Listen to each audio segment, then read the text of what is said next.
Hello friends, welcome to ಸಕ್ಸಸ್ಲೋಕ YouTube channel. ನಾನು ನಿಮಗೆ ಈ ವಿಡಿಯೋದಲ್ಲಿ ನೀವೇನಾದರೂ ಇನ್ವೆಸ್ಟ್ಮೆಂಟ್ ಮಾಡಬೇಕು ಅಂದ್ಕೊಂಡಿದ್ದಾರೆ, ನಿಮ್ಮಲ್ಲಿ ಸಾಕಷ್ಟು ಹಣ ಇದೆ, ನೀವು ಒಳ್ಳೆ ರೀತಿಯಲ್ಲಿ ಇನ್ವೆಸ್ಟ್ಮೆಂಟ್ ಮಾಡಬೇಕು, ನಿಮ್ಮ ಕ್ಯಾಪಿಟಲ್ ನೀವೇನು ಇನ್ವೆಸ್ಟ್ಮೆಂಟ್ ಮಾಡ್ತಿರೋ ಆ ಹಣ ತುಂಬ ಸೇಫ್ ಆಗಿರಬೇಕು, ನಿಮಗೆ ಗೌರ್ಮೆಂಟ್ ಸ್ಕೀಮ್ಸ್ಗಳಲ್ಲಿ ಮಾತ್ರ ಇನ್ವೆಸ್ಟ್ಮೆಂಟ್ ಮಾಡಬೇಕು ಅಂತ ನಿಮ್ಗೆ ಏನಾದರೂ ಇಂಟ್ರೆಸ್ಟ್ ಇದ್ದಾಗ, ನಿಮಗೆ ರಿಸ್ಕ್ ಕಡಿಮೆ ತಗೊಳ್ಬೇಕು ಅಂದಾಗ ನೀವು ಖಂಡಿತವಾಗಿ ಪೋಸ್ಟ್ ಆಫೀಸ್ ಇನ್ವೆಸ್ಟ್ಮೆಂಟ್ ಸ್ಕೀಮ್ಗಳಲ್ಲಿ ನೀವು ಖಂಡಿತವಾಗಿ ಇನ್ವೆಸ್ಟ್ಮೆಂಟ್ ಮಾಡ್ಬೋದು. ನಿಮಗೆ ಇಲ್ಲಿ ಕಡಿಮೆ ಬಡ್ಡಿಗಳು ಸಿಗುತ್ತೆ, ಆದರೆ ನಿಮ್ಮ ಹಣ ಸೇಫ್ ಆಗಿರುತ್ತೆ, ನಿಮ್ಮ ಹಣ ಖಂಡಿತವಾಗಿ ಸೇಫ್ ಆಗಿರುತ್ತೆ. ನಾನು ನಿಮಗೆ ಈ ವಿಡಿಯೋದಲ್ಲಿ ಪೋಸ್ಟ್ ಆಫೀಸ್ನ ನ್ಯಾಷನಲ್ ಸೇವಿಂಗ್ಸ್ ಸರ್ಟಿಫಿಕೇಟ್ ಬಗ್ಗೆ ಈ ವಿಡಿಯೋದಲ್ಲಿ ನಿಮಗೆ ಡೀಟೇಲ್ ಆಗಿ ತಿಳಿಸ್ಕೊಡಕ್ಕೆ ಹೋಗ್ತಾ ಇದ್ದೀನಿ. ನ್ಯಾಷನಲ್ ಸೇವಿಂಗ್ಸ್ ಸರ್ಟಿಫಿಕೇಟ್ ತಗೊಂಡ್ರೆ ಏನೆಲ್ಲ ಬೆನಿಫಿಟ್ಸ್ ಇದೆ, ನ್ಯಾಷನಲ್ ಸೇವಿಂಗ್ಸ್ ಸರ್ಟಿಫಿಕೇಟ್ನ ಯಾರೆಲ್ಲ ಬೈ ಮಾಡ್ಬೋದು, ನ್ಯಾಷನಲ್ ಸೇವಿಂಗ್ಸ್ ಸರ್ಟಿಫಿಕೇಟಿಂದ ಎಷ್ಟು ಹಣ ಇನ್ವೆಸ್ಟ್ಮೆಂಟ್ ಮಾಡ್ಬೋದು, ಮಿನಿಮಮ್ ಡಿಪಾಸಿಟ್ ಎಷ್ಟು ಮಾಡ್ಬೋದು, ಮ್ಯಾಕ್ಸಿಮಮ್ ಎಷ್ಟು ಡಿಪಾಸಿಟ್ ಮಾಡ್ಬೋದು, ಮೆಚುರಿಟಿ ಯಾವ ರೀತಿ ಮಾಡ್ಕೊಳ್ಬೇಕು, ಇನ್ ಕೇಸ್ ಏನಾದರೂ ಪಾರ್ಷಿಯಲ್ ಆಗಿ ವಿತ್ಡ್ರಾ ಮಾಡಬೇಕು, ಇಲ್ಲಾಂದರೆ ಅರ್ಲಿಯಾಗಿ ವಿತ್ಡ್ರಾ ಮಾಡ್ಕೊಳ್ಬೇಕು ಅಂದಾಗ, ಪ್ರಿಮಿಚೂರ್ ವಿತ್ಡ್ರಾ ಮಾಡಬೇಕು ಅಂದಾಗ ಏನೆಲ್ಲ ಮಾಡಬೇಕು, ನಾವು NSC ಸರ್ಟಿಫಿಕೇಟ್ ತಗೊಂಡಾಗ ಅದನ್ನೆಲ್ಲಾದರೂ ಬ್ಯಾಂಕಲ್ಲಿ ಫ್ಲೆಡ್ಜ್ ಮಾಡ್ಕೊಳ್ಬೋದಾ, ಮಾಡ್ಕೊಳಕ್ಕಾಗಲ್ವೋ ಅನ್ನೋ ಕಂಪ್ಲೀಟ್ ಮಾಹಿತಿನ ನಾನು ನಿಮಗೆ ಈ ವಿಡಿಯೋದಲ್ಲಿ NSC ಬಗ್ಗೆ ಕಂಪ್ಲೀಟಾಗಿ ನಿಮ್ಗೆ ತಿಳಿಸ್ಕೊಡಕ್ಕೆ ಹೋಗ್ತಾ ಇದ್ದೀನಿ. ನಾನು ಆ ಕಂಪ್ಲೀಟ್ ನ್ಯಾಷನಲ್ ಸೇವಿಂಗ್ ಸರ್ಟಿಫಿಕೇಟ್ ಬಗ್ಗೆ ನಿಮಗೆ ತಿಳಿಸ್ಕೊಡೋದಕ್ಕೆ ಮೊದಲು ನೀವು ನಮ್ಮ ಸಕ್ಸಸ್ಲೋಕ ಯೂಟ್ಯೂಬ್ ಚಾನಲ್ಗೆ ಇದುವರೆಗೂ ಸಬ್ಸ್ಕ್ರೈಬ್ ಮಾಡ್ಕೊಂಡಿಲ್ಲ ಅಂದರೆ ಖಂಡಿತ ಸಬ್ಸ್ಕ್ರೈಬ್ ಮಾಡ್ಕೊಳ್ಳಿ, ಮತ್ತು ಬೆಲ್ ಐಕಾನ್ ಕ್ಲಿಕ್ ಮಾಡಿದ್ರೆ ನಮ್ಮ ಎಲ್ಲ ಮುಂದಿನ ವಿಡಿಯೋಗಳು ಖಂಡಿತವಾಗಿ ಸಿಗುತ್ತೆ. ಈಗ ತಿಳ್ಕೊಳ್ಳೋಣ ನ್ಯಾಷನಲ್ ಸರ್ಟಿಫಿಕೇಟ್ ಬಗ್ಗೆ ಕಂಪ್ಲೀಟ್ ಮಾಹಿತಿ ಈ ವಿಡಿಯೋದಲ್ಲಿ. ನಿಮಗೆ ಈಗ ತಿಳಿಸ್ಕೊಡ್ತಾ ಇದ್ದೀನಿ post office national savings certificate ಅಂದರೆ ಏನು, ನ್ಯಾಷನಲ್ ಸೇವಿಂಗ್ಸ್ ಸರ್ಟಿಫಿಕೇಟ್ನ ನೀವು ಬೈ ಮಾಡಬೇಕಂದ್ರೆ ಏನೆಲ್ಲ ಮಾಡಬೇಕು, ಯಾವ ರೀತಿಯಲ್ಲಿ ನ್ಯಾಷನಲ್ ಸೇವಿಂಗ್ಸ್ ಸರ್ಟಿಫಿಕೇಟು ವರ್ಕ್ ಆಗುತ್ತೆ ಅನ್ನೋದನ್ನು ನಾನು ನಿಮಗೆ ಈಗ ತಿಳಿಸ್ಕೊಡ್ತಾ ಇದ್ದೀನಿ. ನ್ಯಾಷನಲ್ ಸೇವಿಂಗ್ಸ್ ಸರ್ಟಿಫಿಕೇಟ್ ಅಂದರೆ ಅವರು ಪೋಸ್ಟ್ ಆಫೀಸಲ್ಲಿ ನೀವೇನಾದರೂ ಹಣ ಇಟ್ಟರೆ ಅದಕ್ಕೆ ಅವರು ನಿಮಗೆ ಸರ್ಟಿಫಿಕೇಟ್ ಕೊಡ್ತಾರೆ. ಇದರ ವ್ಯಾಲಿಡಿಟಿ ಏನಂದರೆ 5 years ಈ ಸರ್ಟಿಫಿಕೇಟು ನಿಮಗೆ ಕೊಡ್ತಾರೆ. ಇದರಲ್ಲಿ ನಿಮಗೆ ಇಂಟ್ರೆಸ್ಟ್ ಎಷ್ಟು ಕೊಡ್ತಾರೆ ಅಂದರೆ 6.8% ರೀತಿಯಲ್ಲಿ ನಿಮಗೆ ಇಂಟ್ರೆಸ್ಟ್ ಕೊಡ್ತಾರೆ. ಇದನ್ನು ನಿಮಗೆ ಮೆಚುರಿಟಿ ಆಗ್ಬಿಟ್ಮೇಲೆ ಟೋಟಲ್ ಅಮೌಂಟ್ ಕೊಡೋದು. ನೀವು ಒಂದು ಸರ್ಟಿಫಿಕೇಟ್ ತೊಗೊಳ್ಬೇಕಂದಾಗ, ನ್ಯಾಷನಲ್ ಸರ್ಟಿಫಿಕೇಟ್ ಏನಾದರೂ ತೊಗೊಳ್ಬೇಕಂದಾಗ ನೀವು ಮಿನಿಮಮ್ 1000 ರೂಪೀಸ್ನ ಇಟ್ಕೊಂಡು ನೀವು ತೊಗೊಳ್ಬೇಕಾಗುತ್ತೆ. ಮಿನಿಮಮ್ 1000 ರೂಪೀಸ್ ಕೊಟ್ಟರೆ ನಿಮಗೆ ಒಂದು ಸರ್ಟಿಫಿಕೇಟ್ ಕೊಡ್ತಾರೆ. ಅದ್ರ ಮೇಲೆ ನೀವು ಎವ್ರಿ 100 ಹಾಕ್ಕೊಂಡ್ರೂ ನಿಮಗೆ ಸರ್ಟಿಫಿಕೇಟಲ್ಲಿ ಕೊಡ್ತಾರೆ. ನಿಮಗೆ ಈಗ 1000 ರೂಪಾಯಿಗೆ ನೀವು ಈಗ 6.8% ರೀತಿಯಲ್ಲಿ ನೀವು 1000 ರೂಪಾಯಿ ಏನಾದರೂ ಹಣ ಇಟ್ಟರೆ ನಿಮಗೆ 5 ವರ್ಷ ಆಗೋಟ್ಮೇಲೆ ನಿಮಗೆ 1389 ರೂಪಾಯಿ ನಿಮಗೆ ಹಣ ಬರುತ್ತೆ. ಈಗ ತಿಳ್ಕೊಳ್ಳೋಣ ನೀವು ಯಾರೆಲ್ಲ ನ್ಯಾಷನಲ್ ಸೇವಿಂಗ್ ಸರ್ಟಿಫಿಕೇಟ್ನ ಬೈ ಮಾಡ್ಬೋದು ಅಂತ. ಯಾರೆಲ್ಲ ಬೈ ಮಾಡ್ಬೋದು ಅಂದರೆ ಯಾರೇ ಅಡಲ್ಟ್ ಆಗಿದ್ರು, 18 years ಯಾರೇ ಆಗಿದ್ರು ಬೈ ಮಾಡ್ಬೋದು, ಜಾಯಿಂಟ್ ಅಕೌಂಟಲ್ಲೂ ಬೈ ಮಾಡ್ಬೋದು, ಮೈನರ್ ಆಗಿದ್ದರೆ ಅವ್ರಿಗೆ ಗಾರ್ಡಿಯನ್ ಇಟ್ಕೊಂಡು ನೀವು ಒಂದು ಅಕೌಂಟ್ ಓಪನ್ ಮಾಡ್ಕೊಳ್ಬೋದು. ಅದೇ ರೀತಿ ಮೈನರು 10 ವರ್ಷಕ್ಕಿಂತ ಜಾಸ್ತಿ ಆಗಿದ್ದರೆ ಅವರ ಹೆಸರಲ್ಲೂ ನಾವು ಹಣನ ಇಟ್ಕೊಳ್ಬೋದು, ಮತ್ತು ಸರ್ಟಿಫಿಕೇಟ್ನ ನೀವು ಬೈ ಮಾಡ್ಕೊಳ್ಬೋದು. ಆಗಲೇ ಹೇಳ್ದಂಗೆ ಮಿನಿಮಮ್ 1000 ರೂಪೀಸ್ ಅಂತೂ ಇಡಲೇಬೇಕು, ಮತ್ತು ಮ್ಯಾಕ್ಸಿಮಮ್ ಇದಕ್ಕೆ ಲಿಮಿಟೇ ಇಲ್ಲ. ನೀವು ಕೋಟಿಗಟ್ಟಲೆ ಹಣ ಇಟ್ರು ಅವರು ಏನು ಚೆಕ್ ಮಾಡ್ತಾರೆ ಅಂದರೆ ಎಲ್ಲಿಂದ ಬರ್ತಾ ಇದೆ ಹಣ ಅಂತ ಅವ್ರು ಚೆಕ್ ಮಾಡ್ಕೊಳ್ತಾರೆ ಅಷ್ಟೇ. ನಿಮ್ಮ ಹತ್ರ ಎಷ್ಟೇ ಕೋಟಿಗಳಿದ್ರೂ ನೀವು ಈ ಥರ NSC ಸರ್ಟಿಫಿಕೇಟ್ನ ನೀವು ಬೈ ಮಾಡ್ಕೊಳ್ಬೋದು.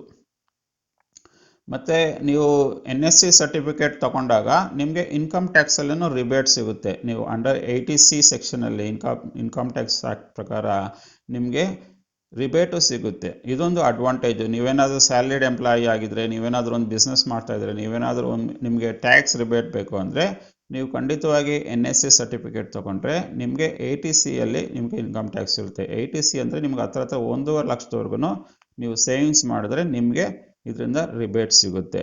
ಮತ್ತು ಮೆಚುರಿಟಿ ಯಾವಾಗ ಆಗುತ್ತೆ ಅಂದರೆ ನಿಮಗೆ NSC ಸರ್ಟಿಫಿಕೇಟಲ್ಲಿ ನೀವೇನಾದರೂ ಡಿಪಾಸಿಟ್ ಮಾಡಿದ್ರೆ ನಿಮಗೆ ಇದು ಮೆಚುರಿಟಿ ಆಗೋದು 5 years ಆಗೋಗ್ಬಿಟ್ಮೇಲೆ 5 yearsವರೆಗೂ ನೀವು ವೆಯ್ಟ್ ಮಾಡಬೇಕಾಗುತ್ತೆ. ಮತ್ತು NSC ಸರ್ಟಿಫಿಕೇಟಲ್ಲೂ ಇನ್ನೊಂದು ಅಡ್ವಾಂಟೇಜ್ ಅಂದರೆ ಇದನ್ನು ನೀವು ಫ್ಲೆಡ್ಜ್ ಮಾಡ್ಬೋದು ಮತ್ತು ಟ್ರಾನ್ಸ್ಫರ್ ಮಾಡ್ಬೋದು. ಫ್ಲೆಡ್ಜ್ ಅಂದಿದ ತಕ್ಷಣ ನೀವು ಯಾವುದಾದ್ರೂ ಒಂದು ಲೋನ್ ತೊಗೊಳ್ಬೇಕು, ಹೌಸಿಂಗ್ ಫೈನಾನ್ಸಲ್ಲಿ ಇಲ್ಲಾಂದರೆ ಯಾರ್ದಾದ್ರೂ ಗೌರ್ಮೆಂಟಲ್ಲಿ ನೀವೇನಾದರೂ ಫ್ಲೆಡ್ಜ್ ಮಾಡಬೇಕು, ಈಗ ಯಾವುದಾದ್ರೂ ಕೋರ್ಟ್ ಆರ್ಡ್ರಲ್ಲಿ ನೀವು ಇಷ್ಟು ಶ್ಯೂರಿಟಿ ಹಾಕಬೇಕು ಅಂದರೆ ನೀವು ಇದನ್ನು ತೋರಿಸಿ ನೀವು ಶ್ಯೂರಿಟಿ ಹಾಕ್ಬೋದು. ಇಲ್ಲಾಂದರೆ ಕೋಆಪ್ರೇಟಿವ್ ಬ್ಯಾಂಕು, ಕೋಆಪ್ರೇಟಿವ್ ಸೊಸೈಟಿಯಲ್ಲಿ ಎಲ್ಲಾದರೂ ನೀವು ಲೋನ್ ತೊಗೊಳ್ಬೇಕಂದ್ರೂ ನೀವು ಇದನ್ನು ಪ್ಲೆಡ್ಜ್ ಮಾಡಿ ನೀವು ಅದಕ್ಕೆ ಮೊತ್ತಕ್ಕೆ ಹಣನ ನೀವು ಲೋನ್ ಆಗಿ ತೊಗೊಳ್ಬೋದು.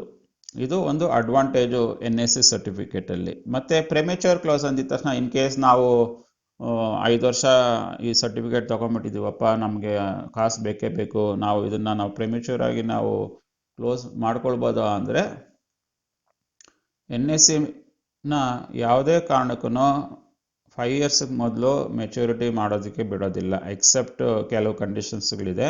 ಯಾವಾಗ 5 ಇಯರ್ಸ್ಗೆ ಮೊದಲು ಪ್ರೆಮೆಚೂರ್ ಆಗಿ ಇದನ್ನು NSCನ ಕ್ಲೋಸ್ ಮಾಡ್ಬೋದು ಅಂದರೆ ಯಾರು ಅಕೌಂಟ್ನ ಓಪನ್ ಮಾಡಿರ್ತಾರೋ, ಯಾರು NSC ಸರ್ಟಿಫಿಕೇಟ್ ತೊಗೊಂಡಿರ್ತಾರೋ ಅವ್ರು ಇನ್ ಕೇಸ್ ಏನಾದರೂ ಸತ್ತೋದ್ರೆ, ಇನ್ ಕೇಸ್ ಏನಾದರೂ ಜಾಯಿಂಟಲ್ಲಿ ಏನಾದರೂ ತೊಗೊಂಡಿದ್ರೆ ಆಗ್ಲೂ ಕೂಡ ಯಾರಾದರೂ ಒಬ್ಬ ವ್ಯಕ್ತಿ ಸತ್ತೋದ್ರೆ ಇಲ್ಲಾಂದರೆ ಇಬ್ಬರೂ ಕೂಡ ಸತ್ತೋದ್ರೆ ಆಗಲೂ ಕೂಡ ಈ NSCನ ನಾವು ಪ್ರೆಮೆಚೂರ್ ಆಗಿ ವಿತ್ಡ್ರಾ ಮಾಡ್ಕೊಳ್ಬೋದು. ಇನ್ ಕೇಸ್ ಏನಾದರೂ ನಾವು ಯಾವ ಬ್ಯಾಂಕ್ಗೆ ಯಾವ ಸೊಸೈಟಿಗೆ ನಾವು ಈ NSC ಸರ್ಟಿಫಿಕೇಟ್ ಕೊಟ್ಟಿರ್ತೀವೋ, ಲೋನ್ ತೊಗೊಂಡಿರ್ತೀವೋ, ಇನ್ ಕೇಸ್ ಏನಾದರೂ ನಾವು ಇಂಟ್ರೆಸ್ಟ್ ಕೊಡ್ದಿರ ಡಿಫಾಲ್ಟ್ ಆಗಿದ್ದರೆ ಆ NSC ಸರ್ಟಿಫಿಕೇಟ್ನ ಅವರು ಫ್ಲೆಡ್ಜ್ ಮಾಡಿಕೊಂಡು ಅದನ್ನು ಮುಟ್ಗೋಲು ಹಾಕೊಂಡಾಗಿದ್ದರೆ ಆಗಲೂ ಕೂಡ ಅದನ್ನು ಅವರು ಮುಟ್ಗೋಲು ಮಾಡ್ಕೊಳ್ಬೋದು. ಮತ್ತು ಯಾವುದೇ ಕೋರ್ಟ್ ಆರ್ಡರ್ಗಳಿದ್ರೂ ಕೂಡ ಅದನ್ನು ಕ್ಲೋಸ್ ಮಾಡ್ಬೋದು ಪೋಸ್ಟ್ ಆಫೀಸರು.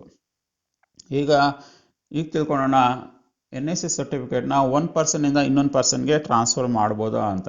ಖಂಡಿತವಾಗಿ ಮಾಡ್ಬೋದು. ಯಾವಾಗೆಲ್ಲ ಮಾಡ್ಬೋದು ಅಂದರೆ ಈಗ ಒಬ್ಬ ಮನುಷ್ಯ ಸತ್ತೋಗಿದ್ರೆ, ಯಾರು ಅಕೌಂಟ್ ಓಪನ್ ಮಾಡಿರ್ತಾರೋ ಅವರು ಸತ್ತೋಗಿದ್ರೆ ಅವರ ನಾಮಿನಿಗೆ ಟ್ರಾನ್ಸ್ಫರ್ ಮಾಡ್ಬೋದು. ಇಲ್ಲಾಂದರೆ ಅವರ ಲೀಗಲ್ ಏರ್ಸ್ ಯಾರಿರ್ತಾರೋ, ಕಾನೂನುಬದ್ಧವಾಗಿ ಯಾರು ಆ ಅಕೌಂಟ್ಗೆ ಇರ್ತಾರೋ, ಯಾರು ಓನರ್ ಇರ್ತಾರೋ ಅವ್ರಿಗೆ ಆ ಹಣ ಹೋಗುತ್ತೆ.